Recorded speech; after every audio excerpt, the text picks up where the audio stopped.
KRA system. We swore an oath. We need KRA to explain to us how we are going to protect patient information. Once they are able to provide these answers, trust you me, doctors have never been people who run away from paying taxes.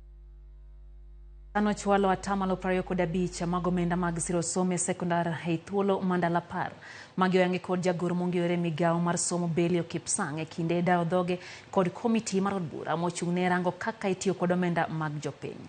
Migao mar somo bende okone gi chano chwalo paro mar chik ne od bura makoro biro miyo jopuonjre yudo pok marom mar basari nyadichiel. Wala Nyambaga ntiere kod ler mathoth. Kaolo se nyim kamiti mar od bura mochwe kom kod ja od bura mogwel John Mbadi. Jagoro mongirre migao mar somo Belio Kipsang oketa yanga ni sirikal dhi chwalo atamalo 25 mar omenda masiro somo e sikunde mag sekondar kochopo joma manyien. We have released 25% share across the country, and up to this morning we were discussing it with my colleague, and shortly we are releasing the remainder of 25% so that we can do 50% of that one. Shortly could be how short? We are interested in this because we are part of this society. We are hoping within the next 10 days we should have released the resources. You know, sometimes I see in our media saying that, capitation has not been released and therefore schools cannot feed children. Feeding children is not part of capitation. Capitation is purely for tuition. Belio mane penjo wiye nyim kamitino. Okon mondo lergi momiyo sikunde moko yudo pesa mar jopuonjre 16,500 to moko yudo 17,000 ka pesa no to winjo bed ni chopo ne jopuonjre 22,000 kuom higa ka higa. At the time that that amount was increased to that amount, we had 3.2 million children in our secondary schools. Today, as of January, we have 4.2 million students in our secondary school, but the amount that continues to be given is around between 64 and 65 billion. We can only divide that amount by the number of learners so that we are able to take care of kids in an appropriate amount. But essentially, if we were to give 22,224, then we would only be funding 3.2 million children, meaning that we would not be funding 1 million students in our schools today. Migao mar somo kone gi chano chwalo paro mar chik mabiro chiwo thuolo ne jopuonjre mondo yud basari maromre. Ma kaluwore ni jopuonjre moko chwe yudo basari nyadidek kuom ji mopogore opogore. This bill, maybe the purpose of this, is it to cure some of these problems that we are discussing here, or are you even aware of this bid? PS. Number 2, Chair, you know there is even another bursary called presidential, I think presidential bursary something. Well, if they're paying bursary to the needy students with concurrence from the national government, I would not have a problem. But that creates a problem where one student may benefit from all these multiple sources and another gets nothing, and they're both needy. The real reason was because of this double dipping, and that we would want an institution that may not be awarding but coordinating, so that it receives all the beneficiaries and be able to run it and be able to ensure that students do not double benefit out of this. Jod Brago, kata kamano to nguro parono kagikoni ka wanyo menda mar NGCDF kuwoka pisi mar jo odbura to jopiny kadek nganjo ne jo odbura. And without being preemptive, we hope that when these bills comes to the House, then it will be able to assist us in addressing some of the challenges. There's always a standard deficit of about 14,000, so that even whatever effort we make as MPs to give bursary, there's always still another difference. Belio, okonegi sani gimenyo jopuonj madongo mag sikunde, majoma hati, mamuamore kendo medo sikul fee, maloka hodongo. We can't have a country where one school is the same locality and they charge different rates. They are almost the same in terms of facilities and services they provide. It is not fair. We've been working and trying to engage with our colleagues at the Teacher Service Commission so that we have a more firm way of dealing with principals and heads of schools who are working outside the government policies. Walter Nyabaga, RamogiTV. Tari nyake county Manarok majatan piny Kenya William Ruto wacho ne piny owacho nitiere kod chenro mar duoko piny kethruok mar mwandu kod tiyo marach gi omenda mag piny owacho migepe kod bad migepe mag piny owacho. Nowuo Transmara e county Manarok kama nosingo ne piny owacho oseketo tenge omenda maromo siling bilion 20 ma koro ibiro tiyogo e neno ni ward ka ward obedo kod tudruok mar mbui mabiro konyo rawere e yudo tije e pinje maoko. Ne en ik mar min mane en gavana machon mar county Manarok Samuel Tunai, Mama Anna Tunai. Ik manoyure gi jatend piny Kenya William Ruto. Jatend piny Kenya William Ruto notiyo kod thuolono mar yango ni piny owacho nitiere kod chenro mag duoko piny tiyo marach gi omenda mag piny owacho kaka yor bero uchumi mathurka. There is still a lot of wastage in government, and we must deal with it. There are still many corporations, many government agencies that are not spending money as appropriately as they should. Jatend piny owacho ni piny owacho oseketo tenge omenda maromo siling bilion 20 mabiro konye gedo mag kuonde tudruok mag mbui mong'ere kaka ICT hubs. Mago mowacho ni biro konye loso thuolo mag tije ne rawere e pinje maoko. Ruto kwa oganda mondo mi kik we ting' mar arita ne obila kende to oganda obed motang' kendo go report pono ni gineno wach magitango ni nyalo kelo midhiero e sekta mar arita. Usalama sio kazi ya polisi peke yao. Usalama kati yake ni sisi wote tujumuike. Nyinyi ndio mtatueleza wachochezi ni kina nani, wakora ni kina nani, wale ambao wanaleta fujo ni kina nani, na mkitupatia habari hiyo, wale watu tutapambana na wao na tutahakikisha kwamba sheria imefuatwa na kila mtu pasipo kujali yeye ni wa umri gani, yanatoka jamii gani, akona uwezo wa kiasi gani. Omedo chiwo chenro mar gedo mag ute mane ogonyore kaka yor medo loso thuolo mag tije. Chenro mowacho ni piny owacho mamalo biro riwore gi piny owacho mag counties mathurka. Tumebadilisha sheria Kenya kuhakikisha ya kwamba kila Mkenya apate nafasi ya matibabu katika taifa letu la Kenya bila kujali uwezo wao wa kifedha. Jatend piny no ten gi jotelo mopogore limbe mare duto manojiwo achiel mar oganda. Koram gajong wadhi mbele gi weche manyien. Mane en gavana Mombasa Hassan Joho koni en ema oromo laro kom jatend piny Kenya gideon bura mar ODM kadi poni Raila biro yudo thuolo mar telekom riwruog pinje mag Afrika EU. Jo mane los Mombasa koni oseso molony mararie e bwo jatend duond buch ODM migosi Raila Odinga kako machielo bende onyiero jogo makoni pod en kidoro e weche mag siasa mag ODM. Okoni laro komno nyaka ketie winjruok makare kolero ni oikore mar wuothe pacho kama ngima kokwayo mbulu kendo ojiwo jogo modak kadhoad na mchumbi mondo mi obed e ong'ala manyime mar siro lek mare. Jono ten gi jaod bura makisauni Rashid Bedzimba kod speaker mar od bura e county ya Mombasa Arub Khatri e kinda jotelo mamoko. Ikiwa leo tutamwacha ndugu yetu, na nimesikia hapa Mheshimiwa Bedzimba kitaja moja mbili, itakuwa pia sisi tutafanya makosa ndugu zangu. Manake huyu bwana kwa mazuri, kwa mabaya yuko na sisi. Lakini governor naye tukwambia pia usipotee sana. Ikiwa baba atakwenda we mwenyekiti kule, basi kijana wetu pia naye apate nafasi ya kuongoza chama au namna gani jamani? I'm the founder member of ODM. Go and count. Ukianza kuhesabu wale wa 10 wa kwanza mimi niko. Na hakuna mtu katika hii taifa amepitia mitihani ya kisiasa hasusan kwa sababu ya kusimama imara na ODM, hasusan kwa sababu ya kusimama imara na Raila Odinga kunishinda. I challenge anybody, mtu aje hapa aseme nani aliyokoswa risasi hapa, nani aliyofungiwa biashara hapa, nani aliyofinywa hapa mambo ya elimu na mambo mengine, nani? And then you can tell me where has Hassan Joho been? Daka na paga beach bang sa chela mde mwenye koram gajwang chendo endamany pinya wakaw yo machuok Albert Goyanyisa ni hentie shangama Mombasa mora hinya gi weche maga ramany piny. Cyprus Akech wacho ni entie Kisumu Manyata kamilongo ni Kona Mbuta kato wacho kanyo ni weche school to sani otame wuoye. Rafiki Nyakoro Opondo wacho ni entiere kodwa kachiel gi Oscar Nyakoro Rigi gin kanyo gi Fredrick Okoth, Opondo Maombo, Victor Lweny gi Celestine Nyager giduto ikete mane chendo ne mar rameny piny Nyakoro Mgajong. Baba Tur wacho kanyo nang'o omiyo sirikal ok dwa winjo dwaro mar lakteche.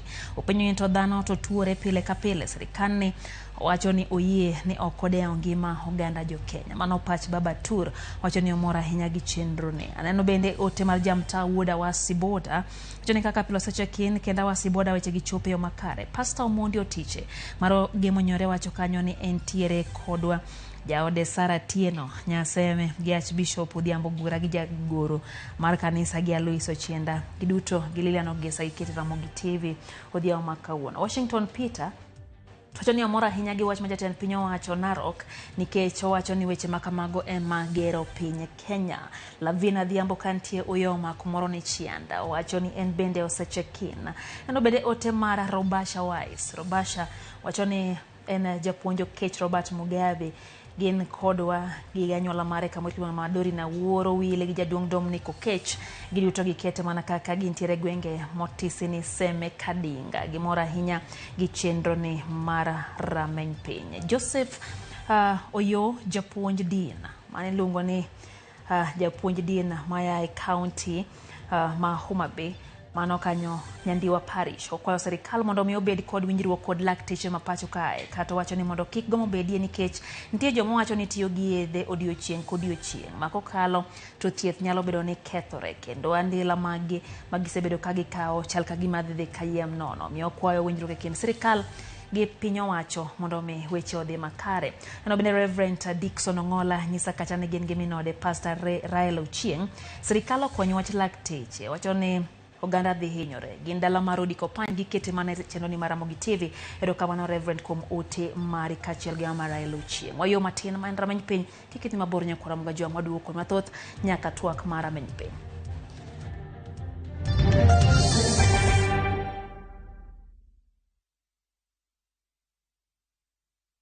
You stay soft, Adric concentrate. 1. It is 4 times more concentrated. 2. It is packed with 4 times more fragrance. 3. 1 bottle gives you 40 washes. You stay soft, Adric concentrate. Also available in convenient sachets.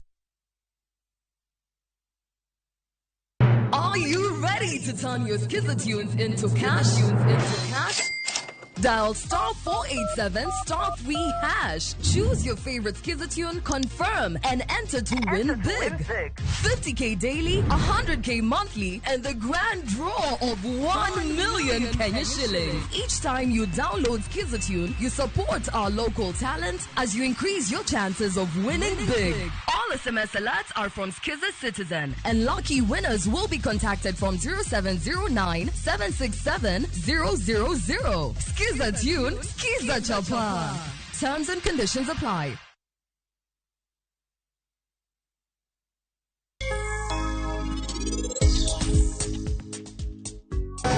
Meher ki sarapchit ni kanye. Meher sarapchit. Meher.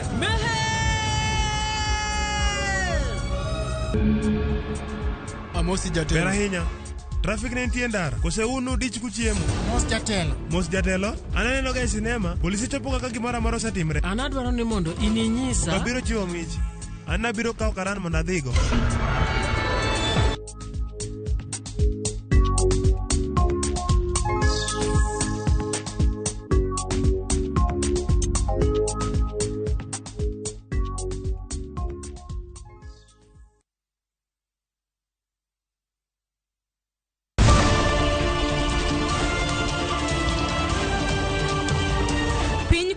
Torugi mage. Weche manyien. Chuny mbaka en nyiero, ywak kod muodo lak. Matwak kod duond jopiny. Nyakoro Mgajong machiegni neno weche manyien. Ma en rupiny kod mbaka oromo. RamogiTV.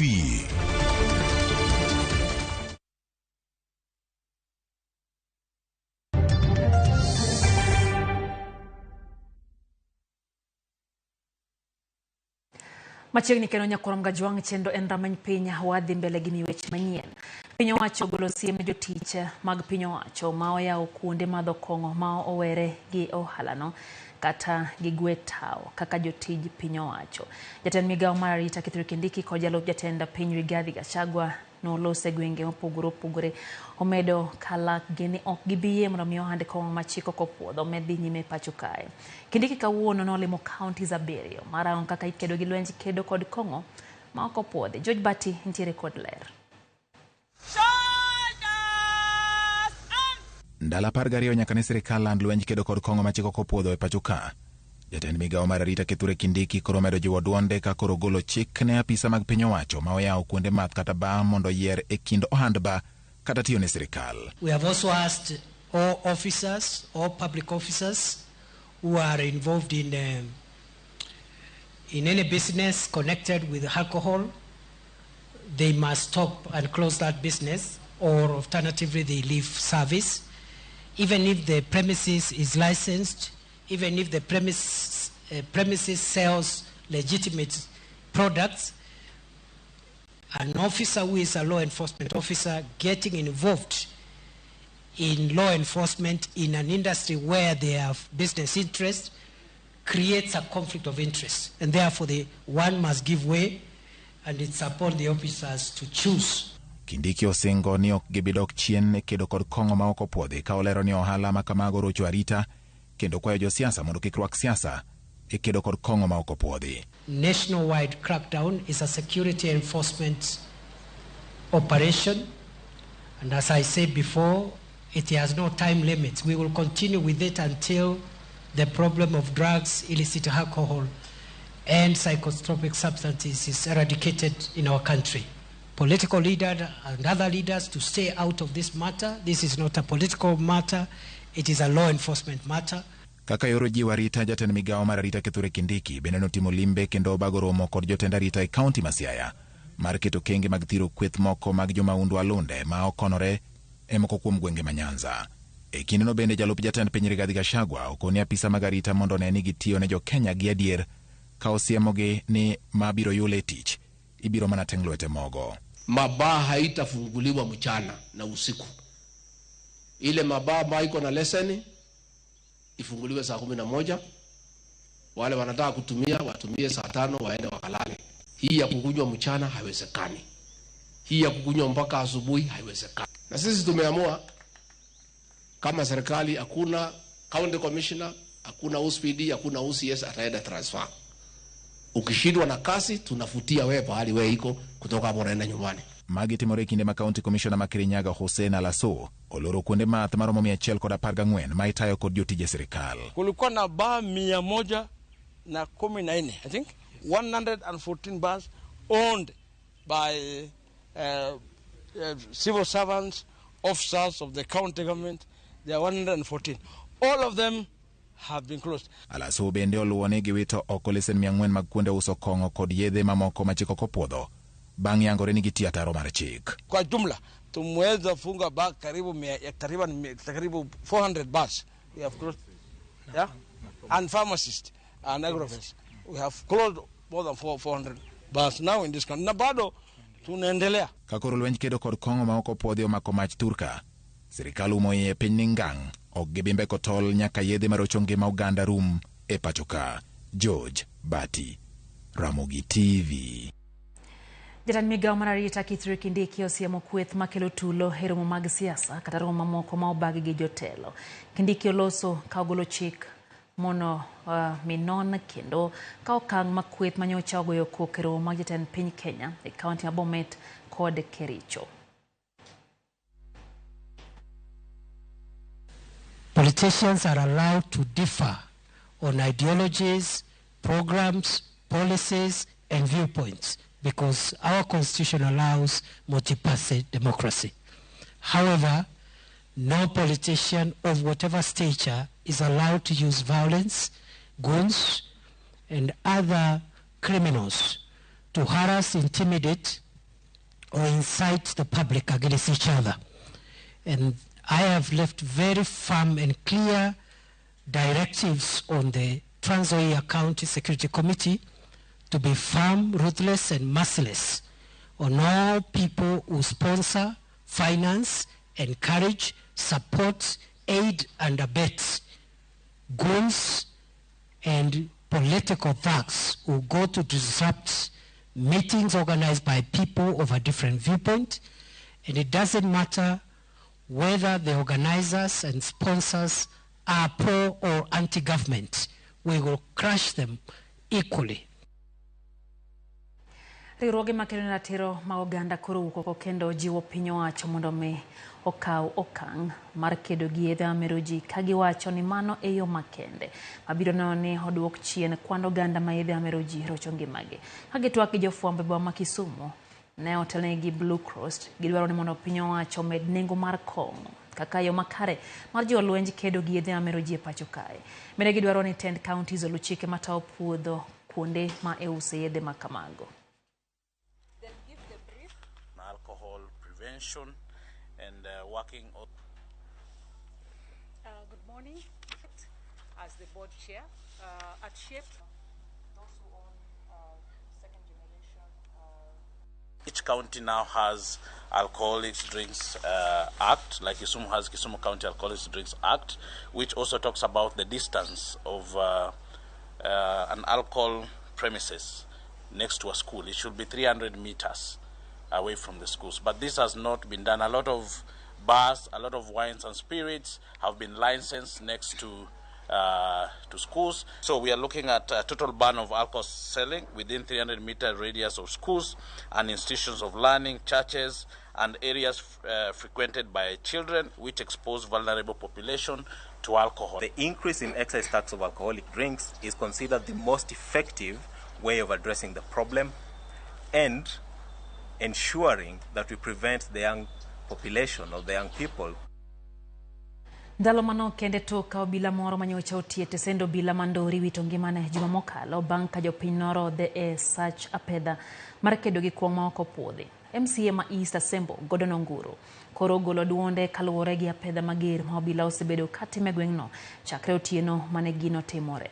Jalno wacho ni karodoko ni obila osemako jogo mitudo kod nek makamano jopiny pod odak kod luoro ka giywak ni apedha ma obila sani timo e alworano medo rocho arita e gwengego. Okwayo jotend arita ma Siaya mondo mi okel winjruok e kind jopiny kod obila. Waketuru gweng' mondo koro bed kod kwe mondo jowa odogo tijegi kaka nyicha gitiyo nikech mane gima gidakgo. Ka wamedo goyo jowa to joma osemaki to osemaki to koro wagoyo joma bende onge makosa to ok ber ahinya. Ok anyal ling to gandana sani kiwuotho kata kibiro e chichuni wagi godhiambo kidhi kamito karomo sa 12 ji osedar e chiro. Kibiro Nyilima karomo sa 12 ji osedar e chiro. Kidhi Oyude sa 12 ji osedar e chiro. Kidhi Ndarokago sa 12 ji osedar e chiro.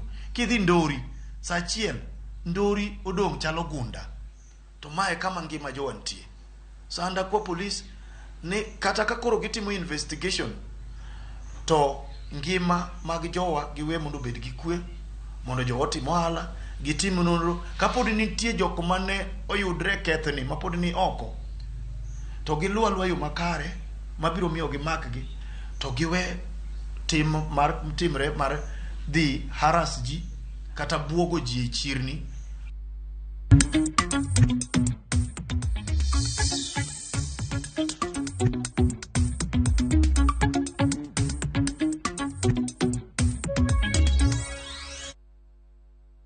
Chenro mag lupo dhi nyime gi rochore e dho wath machuowe mayudre kar chung'od bura ma Karachuonyo e kaunti ma Homa Bay kaluwore gi pi ma opong' ka owuok e nam Lolwe. Pong' mar pigno omiyo jolupo dar kadhi e dho wedhe mamoko kendo rocho koda ka ohala magi. Ali Abich miyowa ler koya e kaunti ma Homa Bay. Dho wath machuowe kar chung'od bura ma Karachuonyo sani koro dong' gunda nikech jolupo dar kadhi e dho wedhe mamoko ma gitiyogo kendo ute mag ohala kod mago ma jolupo osebedo ka tiyogo pi oluoro ma oketo diere kaluwore gi midhiero ma okel gi pong' mar pi nam Lolwe ma osebedo ka duogo oko kendo kwako dho wadhni. Chenro mag lupo osebedo ka dhi nyime kedam e dho wadhni kendo jolupo matin modong' e dho wadhni ywago pek ma gin go. Pi duogo oko mang'eny kabisa kendo wasebedo gi chandruok mathoth. Chandruogni osemako jolupe konde ka konde. Kendo en report mwasebedo kwa wuoye weche mag lupo kata weche wa mag chandruok mar pi mabiro kani. To okang' malong'o maber mosekaw no malero kwa seneno. Kaka wadhe nam sano nyalo pi nyalo wuondwa no onge. Ka wang' gimoro romo saa 5 auchiel pi oduogo. Wan gi pek kata sama kuonde mwago yie onge do ka dho wath onimo te.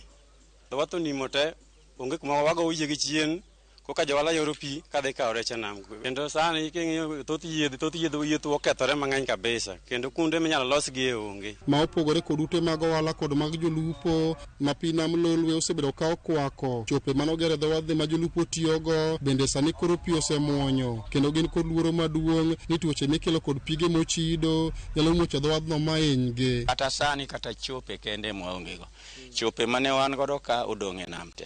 Kaka ji konyore ka ok yot. Wadwaro ni mondo Homa Bay County owuok motegno e wach mar loss and damage fund. Wawacho ni onego bi mondo wang'i kaka beaches gi watim quantification. Sani wawito millions of shillings. Bende joan rech kod johala mamoko ni kod pek nikech thoth jolupo osedare dho wadhni ka gidhi e dho wedhe mamoko nikech onge mar kuonde malong'o ma ginyalo gowe kod rechgi to ka gisetieko chenro mag lupo. Turwana rech manokela chwoe ka. To rech manokela chwoe kani rech tinde onge. Alot tindo romo denda. To bang'e mar ariyo kama ne yiedhi gowe kama wakawe rech no momiyo tinde rech onge kani. Rech dho nam olorore. Dho nam pi obiro nyaka oko. E miere kuma ne ji odake pi obire. Koro wan kaka johala wakia kuma wanyalo dhiye. Nikech namno ema kwadhiye to nyithindwa dhi sikul. To wasechiwo ywakwa ne jotelo mane wayiero. Kata jatelo manyono mondo bi onewa kama wachandore onge. Kata mana jogo modak e alwora mar dho wadhni bende kod pek mokalo nikech utegi sani koro ruombore piny kaluwore kod pek mokel kod pi mapong' mar nam lolwe gino ma osemiyo gidar ma giweyo miechgi. Gisani pi odara oda adak mane kanisa kuma nyalo dhiye onge to sirikal osebedo ka konyowa gi chiemo to chiemo no eko gima nyalo konyowa godo onge. Koro ka sirikal nyalo yie to manywa kamoro mwanyalo dhi gede. Dho wadhni machuowe sani koro dong' gunda ka thoth jolupo kaachiel kod jowego mosebedo ka timo ohala e dho wadhni endi sani koro dar ka dhi e dho wedhe mamoko kaluwore kod pek mokel kod pi mawuok e nam lolwe ma sani koro umo kuonde mag ohala kaachiel kod ute ma jolupo osebedo ka konyore. Kwayo margi ne migepe mag sirikal mondo okonygi mondo chenro mag lupo kik dhi nyime kod rochore e dho wadhni endi. Ali Abich, RamogiTV, Homa Bay.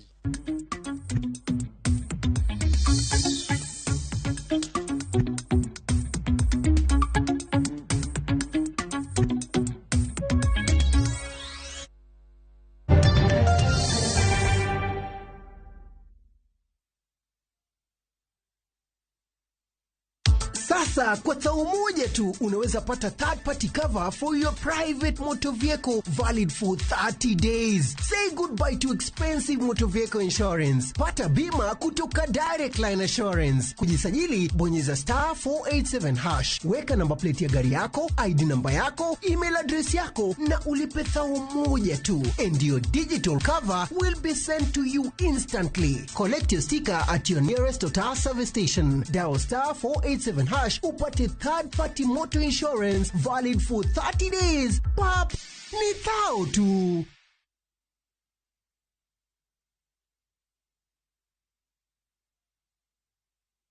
Ang'o maketo skul mipuonje weche mag thieth kod science bedo maber? Waketo maino marwa e chal ngima mar jopuonjre, waketo maromre timo nonro kod tiegruok, wajiwo jopuonjre bende odonje chenro mopogore opogore kaka tuke. Wachiwo tiegruok mowinjore gi omenda ma japuonjre chulo, japuonjre tieko somo ka en gi lony mamalo mar donjo e ticha. Omiyo chop Imperial College of Medical and Health Sciences kama kepo mar dwe mar adek higa mar 2024 dhi nyime. Welcome to Imperial College of Medical and Health Sciences. Tudri kodwa ka wayango kit chiemo mopogore opogore mawuok e pinje maoko koda mago ma iloso pacho ka. En gi ring'o mang'eny to kosetuo kama ma inyalo kano ndalo mang'eny. Mamiyo lep chwadore kendo ni kod ndhadhu mopoto. Puonj maling'ling ma itiyo godo e loso chiemo ka in bende ipuonjori kaka inyalo loso mana e jikondi kanyo. Wakolo matut sigana mantie chiemo ka chiemo. ka waromo kod jotedo mamiyo ndhadhu bedo gi ngima. Ma rech minyalo chamo ka numu. Ok ochuno ni tede. Ok ochuno ni tede. Ikri mar puonjori tedo chiemo moa e pinje mopogore. Othonje ka othonje. Tedo gi chiemo. Tich adek, saa 2 okinyi. Mana e RamogiTV.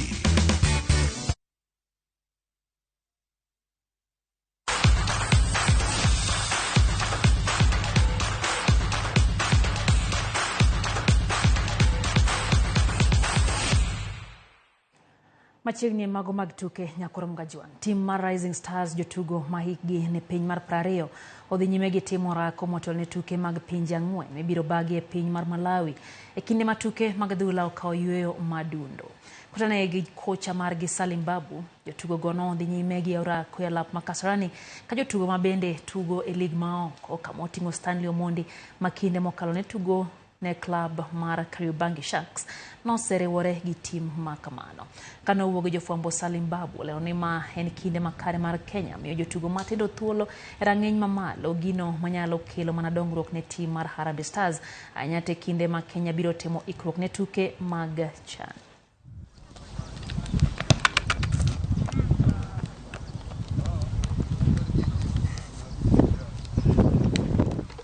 Kulingana na mimi feel team iko poa.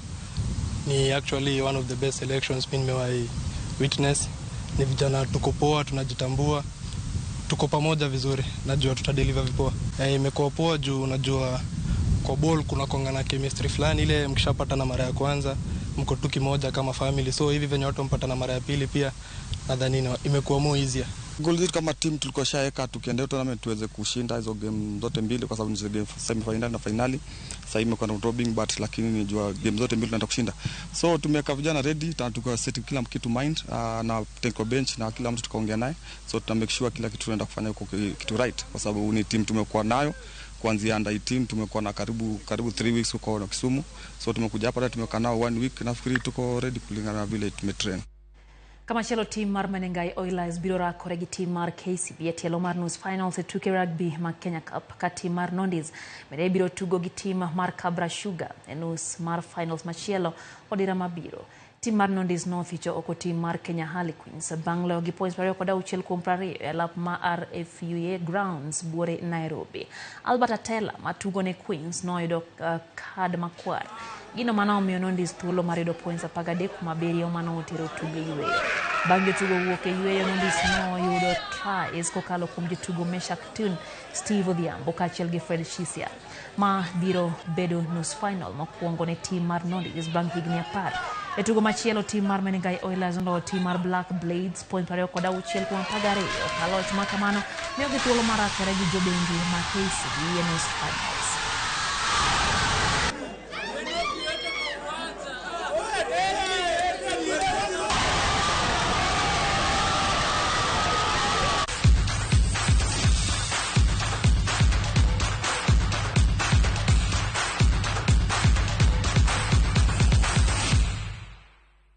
Ramogijonge kanye mwatieke kidieny mokwongo mar chendo mar rameny piny Rachel Ochieng kante Kisumu kaachiel gi Atieno Helen to nitie Mombasa giwacho ni gin kodwa. Stephen Otiwa mwalimu bora wacho ni kak Singri Village Sindo Suba ka gin kanyo gi jaode Carol Steve Otiwa gintiere chenro kae nyare luongo ni Lovely Faiza Blessings Otiwa gi wuode Favor Trevor Otiwa giduto gintie kodwa nyako Ramogijonge chenro ne mar rameny piny oyo wacho ni kata kamano asingo ni wantiere kod twak mwadhi range dongruoge mag koro gwenge kokalo kuom riwruoge mag motisini CBO kata community based organizations. En twak biro mana bang' iyo matin kende nikech wendo wasechopo wadhi tudo achiel kachiel kode ka entiere studio wa Kisumu kikidhi mabor wasebedo gi jaloko Belinda Adhiambo. Wadugo bang' dak machoka.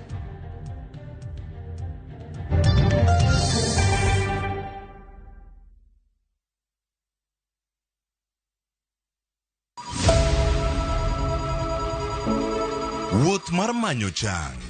Wawuoth e piny mar thieth kokalo e wang' jogo mosedake. Thieth sani nitie Kenya ka, dakteche nitie, masinde nigo mwanyalo thiedhi michangi. Kata ibed jachiw thieth, kata mana jalno madwa ng'eyo gik matimore e sekta mar thieth.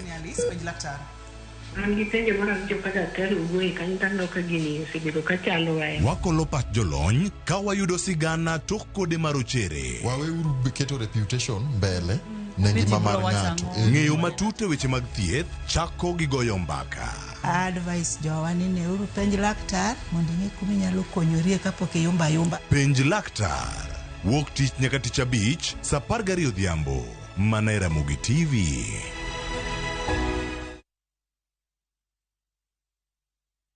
أشهد أن لا إله إلا الله نستغفر الله نسألك الجنة ونعوذ بك من النار اللهم إنك عفو تحب العفو فاعف عنا يا كريم العفو. Kupata uradi wa Ramadhan, bonyeza star 811 star 271 hash.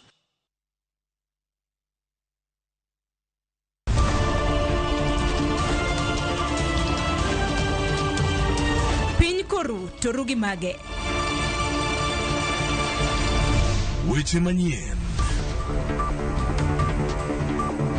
To chuny mbaka en nyiero, ywak kod muodo lak.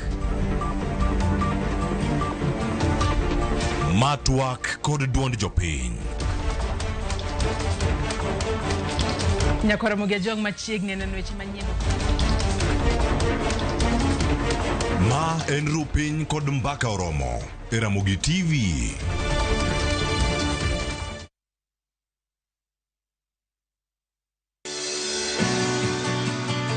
Donje chuny pur kama kodhi ka kodhi nyiso sigande.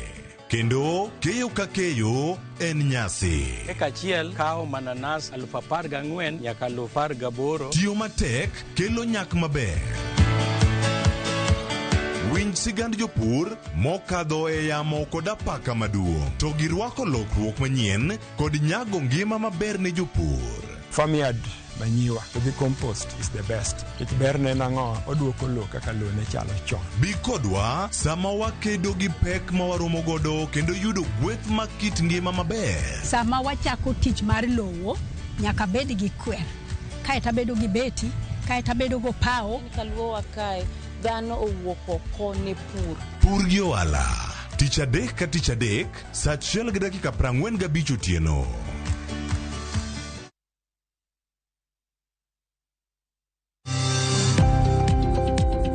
Ohala gi mwandu. Wakelo ni jolony e weche ohala. It is important mondo wan kaka joluo wabed gi dongruok. Wafwenyo ni adiera matut mag timo ohala. Tijni kidwa time en mana mashin mar luoko to gi kuma inyalo yude pi.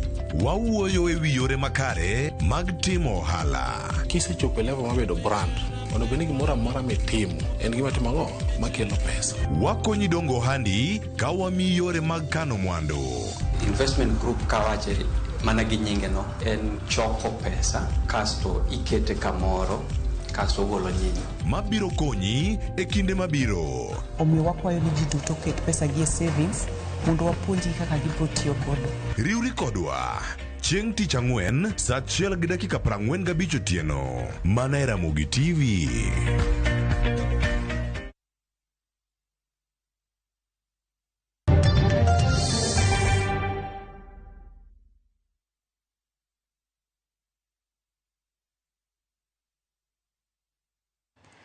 Machiegni kendo nyakoro mgajwang' ma en kidieny mar ariyo mar chenro mar many piny anyisi ni wadhi goyo mbaka kawuono kwa manyo riwruoge mago mabedo e kor gwenge ka bende geto wechego mag dongruok.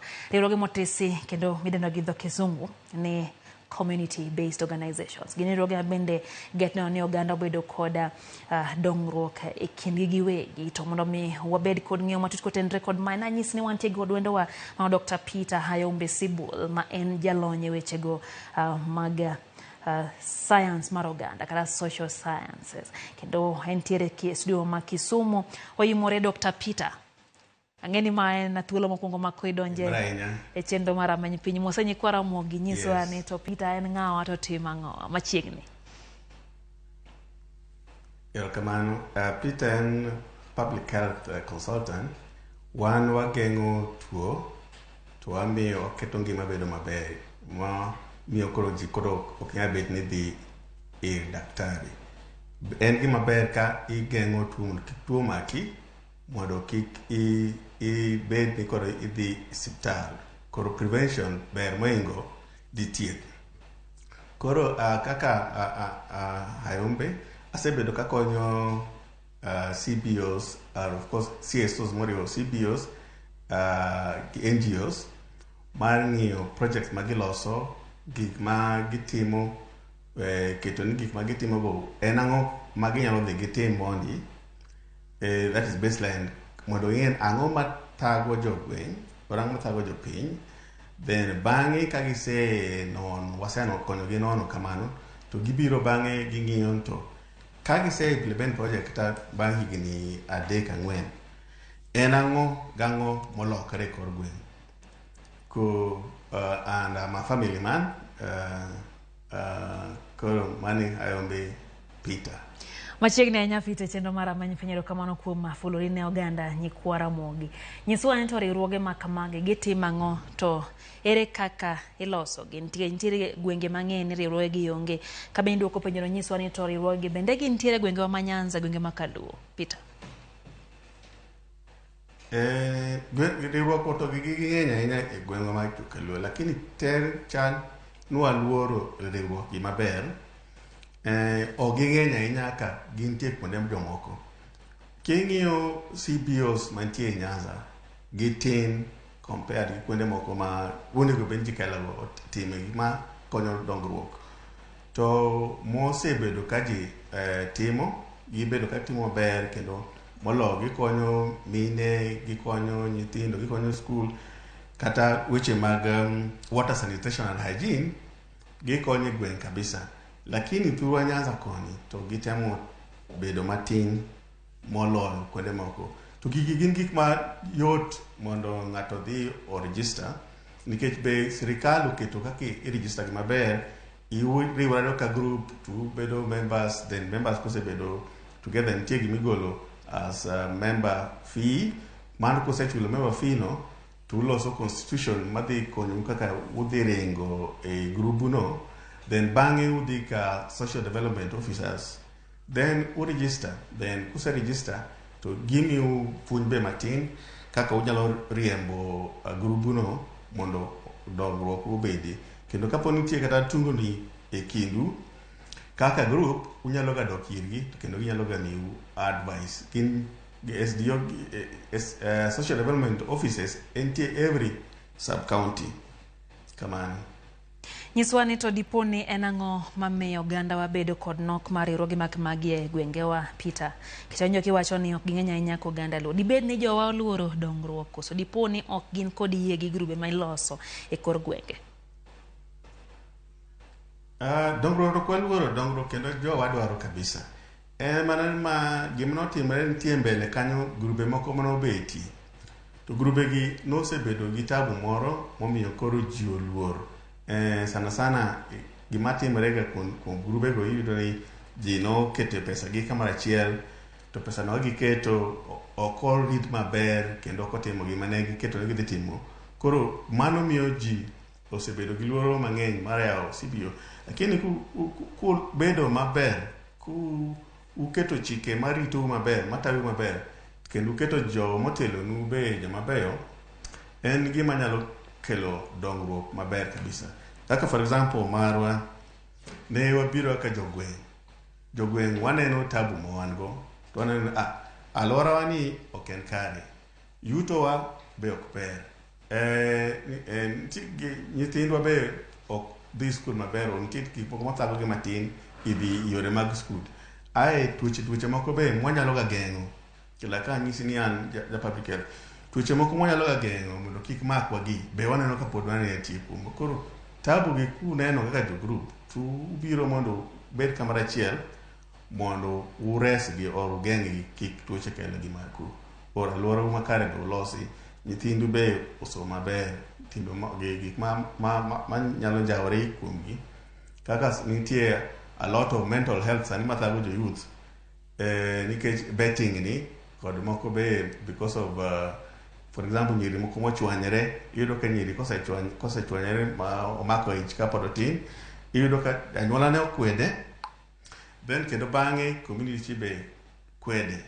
Koro gi develop, ineno koro ok dwargi mokwongo anyuola gi kendo mar ariyo gi community. Koro jikelo iyudo ka ni develop some mental health. Koro kubiro together kaka nwabiro as a group, twayudo kwa manyo nyiri kelo go, twaketogi in spaces mabeyo, mwapuonjogi, twanyisogi gir karano kosetimre, en wach Nyasaye, to this is the other way of ma dok back to your life, ma gidok nyaka school. Iyudo kata sirikandwa sani oyieni nyirwa mwaneno nochwanyre go, oyieni gidok e school kendo gisomo, kendo group nyalo ga konyogi ma gitim maber mondo akweda motimre from the family and the community odog piny. Yes. Erokamano Peter, ntiere bende okenge ma opogore ma bende inyal kaw mondo mi jiw jok ma onge kod grube ma kamagi mondo gin bende gibed gi grubegi. Nyiswa gigo minya tim mondo mi rid riwruoge ma kamagi, mondo mi bende oganda moko jiw mondo mi olos gi gwenge ma grubegi onge. Kata winjo kiwacho nyaka gikonyo rawere kaachiel gi nyiri matindo ma bende Nyasaye ogwedho kapok ne ok gin kod geno ma kamano. Nyiswa ni to bedo nang'o ka Peter? Ere kaka inyal jiw jogi mondo mi olos grube machal kamagi mondo mi okony oganda? In fact, grube kata na sirikal oseketo ga grube gi mondo ji obed go. Iyudo ka wan gi youth group mabe omigi pesa gi sirikal, wan gi women group momigi pesa gi sirikal, women fund, and many other groups momigi pesa gi sirikal mondo obed gi group achiel, mondo pesa momigi ni giting'o gimoro mondo gidongre. Koro yo mar miyo ji oriwre en giumanyre jomo ni giparo machalre. Umanyre joma nigi paro machalre, then umed riwre ubed kamoro achiel, tayo ulos kaka unyalo riembo grubuno. Gima tek ga ahinya mondo ji obed gi winjruok. Winjruok ka udwa ni uyier jou mabeyo in terms of leadership. Kuyiero joma beyo in terms of leadership, en yo mayot. Udhi adhiya ka sirikal kusebedo group, iyudo ka mosibio teknu ji 10, ji 20, ji 30 mosebedo members. Uketa nyingu, ID number u, gi membership fee mudwa keto mudwa chulo. Tudhi ka social development office ma every sub-county nigo. Then udhi yudo ofisa kanyo, to ofisa no dhi tedo puonj matin kaka unyalo bedo group, kendo kaka unyalo loso constitution. Kaka sa yudo ka sirikal nchoketo sam pogruok moro mantie, grube los okwongo ka, grube sani loso, nitie pogruok moro kanyo, sani oketi gi mondo gine in constitution margi, to be giketo kaka kapo ni taburo nitie, ginyalo bet kamoro achiel ma giwuo ma gikony tabuno. Koro nyaka giket i constitution gi kaka ginyalo geng' tabu mantie in terms of winjruok. Ka winjruok otamre, ere kaka digidog piny ma giriwre kamoro achiel ma giduog gibed ka gibro achiel. Koro mano klos masani biro manyien, but en gima yot chako kabisa. Biro as like-minded people, to moloyo kuseng'eyo gima ni e gweng'u moneno ka en tabu munyalo loso kamoro achiel. Then iyudo ka chon iyudo ni development as it were, ji rito arita mondo obi okelnegi konyruok. Or iyudo ni ji rito ni oland kamoro ni proposal ji olosi mondo kony kama owuogi. But kuneno your own problem, ber moloyo rito ni ng'ato luongo ni pesa moro dwa wuok kama biro konyo environment. Gir kalano kotimrega momiu pesa, to pesa momiu no bang' koserumo, iyudo ka gima nutimono ok chak utim kendo, ok dhi maber, sustainability tinie. To muloso kendu muneno tabu mantie gweng'u, muwacho ni gini thagowa, alworawa ni ok kare, aneno ka uchewa gi dhi marach, aneno ka ji tonga yien oyaye, ji golo sand marach, So, environmental problem kelano. Tunu wuonu bet piny to neno kaka unyalo lose ber moloyo ka urito ni ng'ato land kamoro mondo koro undik proposal mondo mano be timre, lakini kuchak kiun ichako matin tin to udhi mbele. Jogo koneno gimutimo maber. In fact, for example, our Center for Education Development Organization wase keto kaka watemo puonj mar nursery school iskunde ma around wa. Iyudo ni kaka research osewacho ni nyathi mosomo gi dhog gi ka nursery nyaka P1 otimo gi dhog gi ber mono nyathi mosomo gi Kiswahili kata dho Kisungu. Koro iyudo ka wasetemo keto skunde moluorowa, Center for People Development, mondo jo nursery school otem puonjo gi dholuo. Nyithindo gi hope ni kaka science wacho ka gibro dhi mbele som gibro bedo mayot molo ni nyathi ni nursery kanyo to okete gi karibu language adek, Kiswahili ni ka, Kisungu nitie ka, koro kata ng'eyo dholuo cha betami. Koro kaka nwachako no, sani wayudo osiepwa moro dwa biro, pok to biro maber, lakini dwa biro kech osewinjo gima dwa timo through UNESCO. Koro giyie mondo gi support tim watimo maber no. Koro ineno wachaka ka ng'ama omiwa pesa onge, to koro nikech wasetimo gima maber maneno ma ji support, koro wayudo osiep in terms of UNESCO, which is coming ahead because of gima nwatimo kiwan, to koro berne neno oko. Erokamano Dr. Peter. Ntiere bende penjo ayudo kae ni to thoth ganda luoro donje riwruoge. Openjo ni be ntiere chenro ma ungo mar puonjo ganda ka ginyalo loso grube ma kamagi. Ntiere ganda manya bedo kod dwaro ma loso grube ma kamagi, kata kamano gi onge kod kaka ginyalo chako ng'eyo malong'o, ng'eyo mowinjore mondo me kik gichake kawuono to kiny ka gik to koro grube gi onge kendo. Dr. Peter. Erokamano ahinya kuom penjo kelano. Mokwongo wan gi group moro miluongo ni Lakeland Development. Lakeland Development nochakre kaka a political group in 2022 ma ng'eny joma ne nitie members at that time ne gin joma ne manyo tije kaka bedo MCA, ne manyo bedo MP, manyo bedo senator, manyo bedo all electable posts. Koro jogi bang' ka ni election osetimre modhi, ma jomoko kaw governors, jomoko kaw gin senators, jomoko MP, jomoko to nodong'. Koro group no ndogo lokre onego bed group madwa riwo joluo te mondo otim development. Koro i group no nitie puonj mang'eny madwa betie ma gibo timo ni joluo ma bro gidwa sero gi mondo gibed members. Koro puonj kaelago bro betie en puonj ma ukaw mako gik mang'eny.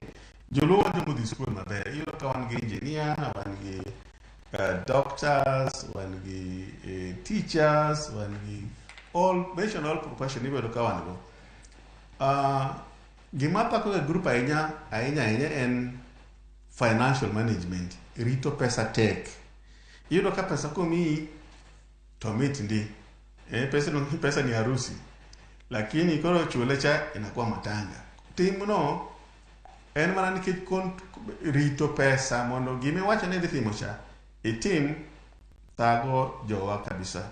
Koro mano can be one of the very first thing ma puonji ji to ginyalo loso group ma dhi mbele maber, nikech nyiso ni ging'e rito pesa. Financial management no mamiyo group mang'eny podho, like dere moko nantie some training moro ma Kenya Youth Employment Program. This group, this training the government okelo ni yudo kwase puonjogi several skills, like there was life skills and there was also business skills.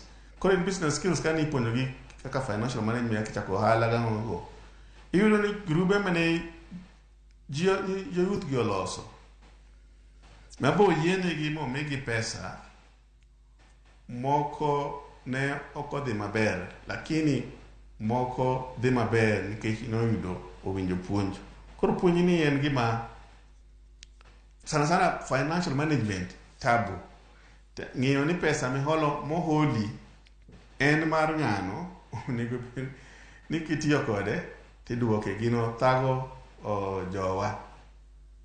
Aneno bende ka ng'ato penjo kanito mwapuonjo kabisa. Erokamano Dr. Peter. Ntiere penjo moro kae ng'ato wacho ni to koro ere pogruok e kind riwruoge motisi ni CBO gi chama. Dibed ni gichalre gi chama moganda choko pesa to wang' ni mi wika mabiro kran mimiya. Ere pogruok e kindgi? Okay. Gin gi pogruok. To be krana grube go nyalo bedo ni gin gi chama go be. Chama ober to kendo ok ober. Nikech grup mag chama go nene ni pesa luora manisega kano cha emiduogi mi chieng' mochopo mari. To grup mwawuoyegi en ni riwruok en teko. Ranyisi en niya, kapo ni wanyiso ji 10,000 ng'ato gol $100. $100 ne kwa keto kamoro odhi bedo kwano en bedo like $1 million, okay? Ji 10,000 ng'ato golo $100 bedo $1 million. To in sama in gi $100 di kende no, gima dokonyi go madongo onge. Koro riwruok ne teko en niya, kuse keto pesa kamara achiel to utimo gimoro manyalo neno nikech $100 no kuom ng'ato achiel dak itimo gimoro maneno. Koro chama mag riwruok no kama okoberie en ni bana bang'e iduogo yudo mana pesi ni sacrifice emimi bang'e. Lakini grup kaka wacho ni en grup maketo pesa bedo mang'eny kamara achiel. Se ni kata wagolo $100 to wan ji 1,100 per month. Inwa niya pesa no duong'. Pesa maduong' nyalo timo gimoro maneno. Mane e pogruok ahinya mag grube mag CBO go kod chama go. Onge marach kuomgi, lakini CBO gi ema beyo nikech uneno tabu ma un go mondo une kaka ulose. To iyudo ka chama go, kaka ni penja chama go, iyudo ka chama go ok chakre ka nitie gimoro ma ji dwaro mondo tim ahinya. Mondo ka pesa chopogi to in idhi timo go mana gima nuseneno ni udwaro timo no. To kendo pesa be ok oket kamara achiel. Oketo mana matin no tas uchako kawo. Oketo matin no uchako kawo. Lakini mar group molos maber, pesa bet kamara achiel to pesa nyuol to pesa timo gimoro manyalo neno than chama.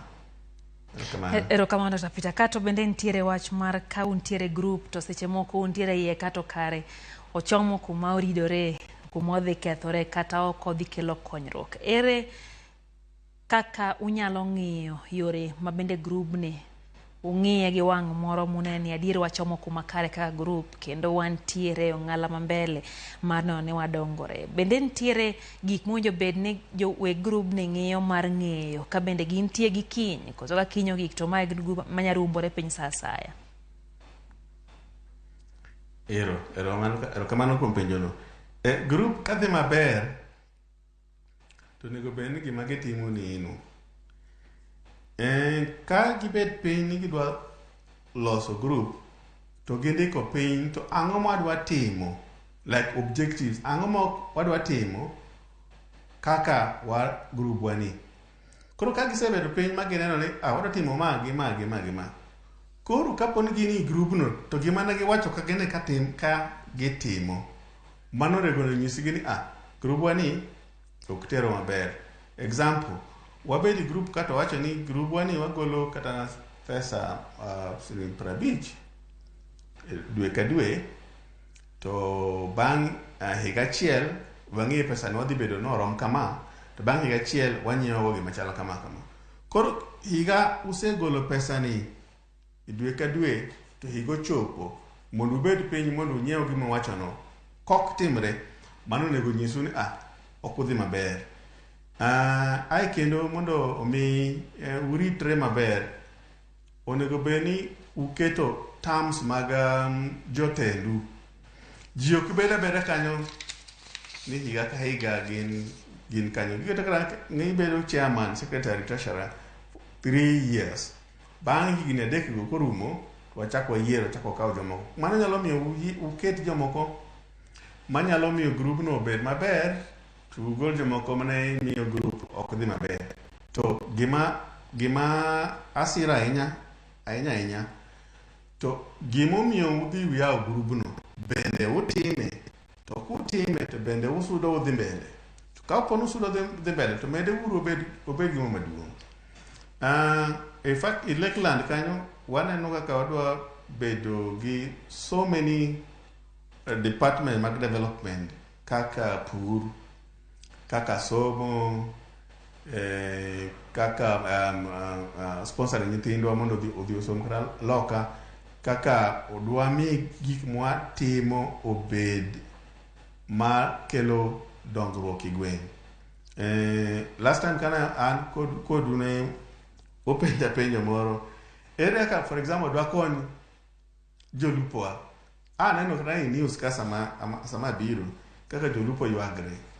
Iyudo ka jolupo ywagre nikech rech sani onge nam. Ere kaka wan joluo mosomo mabe wan gi nyaka research station karibu 2 within Nyanza. Ere kaka dwa ket rech wapidh mondo wadwoki e nam mondo rech onyuolre mondo be rech titie. Ere kaka dwa kony jonam jolupo mondo gol hasin, for example sani thago gi malichni. Nitie gik mang'eny kendo wan joluo Nyasaye nokonyowa. In Kenya onge joma nigi Lake Victoria. Wan go from Siaya, from Kisumu, from Homa Bay to Migori. Waluore aluora te kama. Gima kata Afrika onge. Mano potential maduong' malich. Ere kaka dwa ti kode mondo kata yudo ni sani rech Kenya balance rech wa import rech e Kenya to wan gi lake maduong' kailano. To wan kaka wan joluo moluorore kendo ong'ewa wan jolupo. Ere kaka dwa mi gini ogol rech mang'eny mondo wami rech kik anwa China, rech kik anwa lo oko to wabed gi rechwa mwan go. Ayudo ka rech kaka wan joma sani hik wasedhi matin. Rech ne nitie moko mane mit mwachamo chon. Sani gionge. Ere kaka dwa tim research mondo wayud rech kailago wachak wadwok gi bedi. Ere kaka dwa rito alworawa mondo obed makare mondo gimomiyo rech wago otho malal gionge. Rech go gintie in neighborhood, for example kata South Sudan. Iyudo ka rech kaka sire, ningu, okoko go pod nitie. Wanyalo winjore, wanyalo timo international agreement mondo rech kailago wayud kothegi wakelgi nikech gin rech mana wan go kendo ne mit moingo rech ma sani odongore ni ngege ma sani nitie kod gima matin to ko species mag rech monolalwa gintie in neighboring countries, Tanzania, South Sudan, Congo. Kaka wan jomosomo joluo to wan gi nam. wan gi nam maduong' mogik in Africa. Ere kaka dwa kelgi to gi environment, walos environment maber monomiyo rechwa gi otho olal sani obedie. Nitie pollution mosetimore matindo e aochewa, Nyando, Awach, Yala, Nzoia, kakelo waste mag factory kuonde magiae olo chemical maricho i Lake Victoria. Ere kaka wageng' magi to mondo wami alwora no bed mondo rech nolal to wadwok gi nikech sani be kwadwok immediately to ginyalo trans kendo tho nikech environment nomiyo gilal pod nitie. Erokamano Dr. Peter. Koro ere kaka wachage environment, walos environment wanwa maber. Mondo kata ka koro waomo gin kech makane rech mamit kabisa. Erokamano. Kendo rech manyuol mang'eny. Ma mbuta no bira bang'e tiyudo ka mbuta no okadho rech mane wan go mang'eny. Most of the time wacho ne mbuta no chamo most of the other species motieko. But even population can be controlled mondo kik gitim mano mondo wakel this species mondo wabed ga a variety mag rech kaka ne wan go chon. Erokamano Daktari. Mang'eny nyalo timo Julan. Erokamano. Awinjo kiwacho wach motenre kod ntiere pile wahero wacho ni wanyalo to en ang'o mapok omono ji timo gigi, ang'o miyo gigi ok timre, nikech pile waneno adieri wasinyo mbaka mar nam lolwe en mbaka migo pile, to en ang'o mamono ji kawo okang' mowinjore. Dibed ni nitie kaka tend county kata telo mamalo mano sirikal mamalo winjo bed ni nitie kuma donje mondo me odhirie oganda matin kotendre kod chenro ma kamagi. Dr. Peter, kwatieko. Erokamano ahinya. Kaber to be kikwa blame jotelo mawalo ga ahinya. Wan onego wachakie gimoro kata wadhi gini wan gi gima kama, wadwa matim gima kama. Ere kaka dwa konyre kamoro achiel. Mana kana chako mokwongo cha. Ok idhi ni dwaro kony to pok ineno ni kony no onego timi ang'o. Koro ichako niya. Wadwa timo kama. Wadwa timo kama. Mabro timre kama, mabro timo kama. For example, the fishing. Wadhi sirikal mar county. Wadhi sirikal mar national. Wanyiso gima wadwa watim. To waneno kaka ginyalo donjo iwa mondo watim gimo. Kapok wabed piny wawuon, waneno ni gini en tabua. Ang'eyo ni ji to osetimo gigi mang'eny. There are so many policies and proposals lying in cabinets or whatever ma oganda waseloso. To kaka iwacho na to kaka ipenja no. Ere kaka dwa tim gik mwasendiko piny gi mondo timre. Ichaka matin. Koro riwruok kwan mar Lakeland Development nigi kalogo i pachgi mondo gibe gitim mondo kata gikwayo county government gi national government to at least giseketo gima gidwa mondo oluw mondo kendo konyruok. Iyudo ka inyaza waka ki spend pesa ni gima lit na mabe nitie osip na moro ma gino lit ne kabisa kendo oloso group moro mondo kony gima lit kabisa ni inyaza waka ki tiyo gi pesa ni moro iyudo ka pesa ni no kama dhi oken yi waka owuok oko dhi idhi supermarket inyiewo gimoro pesa no ok bidong ka idho mtoka matatu goli kaka Muhoroni wa to keli Kisumu ka pesa no dhi ofuk ng'at moro chiel gima miyo ng'ano ken janyanza ka pesa spend iduka iyudo ka duka no oken mar ng'ato ka koro peswa ok luwore ka kisechamo msara to gidhi chamo msara to gidhi koro eni kaka dwa los mondo wabedie gi gigwa mwahero ma jowa dhiye ma kendo idhiye tiyudo konyruok maber kendo iyudo ka pesa wa biro irwa kendo konyowa ng'ato kochamo msara to pesa no biro to konyowa. Example moro maber sani ko kaka chieng' rieny ni to wan mwan ga oche madongo yala Nzoia Nyando Awacha ng'ango iyudo ka kendo koro wan no kwa pure alot kendo alot e gode biro nwa kabich biro nwa wanyiewo erokamano daktari kabich kwa nyiewo to ng'ama yudo pesa no wuon ohamna kocha erokamano to kapo ne en ng'ato momo gi okelo biro timo ohala na iyudo ka seche moko nego momiego mondo bi otim loko no konye ok ber koro wan wasebedo ni wan market mag ji erokamano Erokamano nya Dr. Peter kuom miwa pachi kendo nyiso ganda kotenre kod riwruogego abende ilose kindo ganda en geno maro opo medo dhi mbele gi go mbaka kotenre kod riwruogegi nikech sai na mondo wang'ade gi kanyo. Erokamano kuom thuolo mari Dr. Peter.